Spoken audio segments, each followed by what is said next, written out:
નમસ્કાર મિત્રો, ઇબાયોટોરિયમમાં આપનું હાર્દિક સ્વાગત છે. અમે આવ્યા છીએ દિયોદર તાલુકાના રૈયા ગામે. કાકાને મેં આજથી 2 મહિના પહેલાં કીટ આપેલી હતી.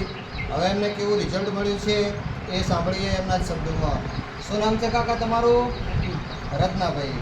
તમને શું તકલીફ હતી? બરાબર. હવે કેવું છે તમને?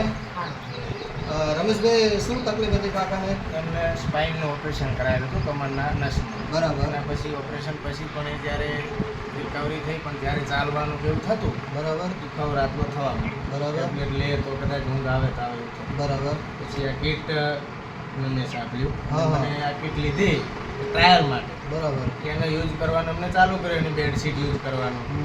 બેલ્ટનો વધારે તો એની બેડશીટ હતી. બેડશીટ યુઝ કરવાથી એમને જે કમરનો દુખાવો ત્યારે ચાલીને ગામ સુધી જાય.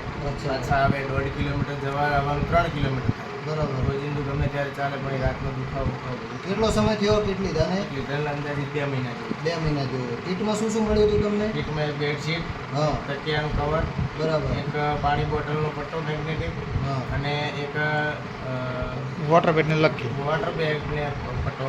બરાબર. આમાં તમને કોઈ દવા કે ઇન્જેક્શનની જરૂર પડે? કાંઈ નહીં. બિલકુલ નહીં. કશું નહીં. તો અમારા બીજા કસ્ટમરોને કે અથવા ગ્રાહકોને તમે શું સલાહ આપશો? કે મારું એટલું જ કહેવું કે કોઈ મોંઘી દવાને એલોપેથી ખાઈ અને આપણું નુકસાન શરીરનું કરવા કરતાં આ વસ્તુ એવી છે કે જેનાથી કોઈ ગોળી ખાવાની નહીં, કંઈ દવા લેવાની નહીં. ખાલી આપણે રોજિંદી વસ્તુ પાણી પીવામાં અને ઊંઘવામાં જ આ બેડશીટનો યુઝ કરવાનો, બીજું કંઈ થતું નથી. ખાલી ઊંઘવાથી ને પાણી પીવાથી રોગ નિયંત્રણ થઈ જાય છે. બરાબર. ખૂબ ખૂબ ધન્યવાદ રમેશભાઈ.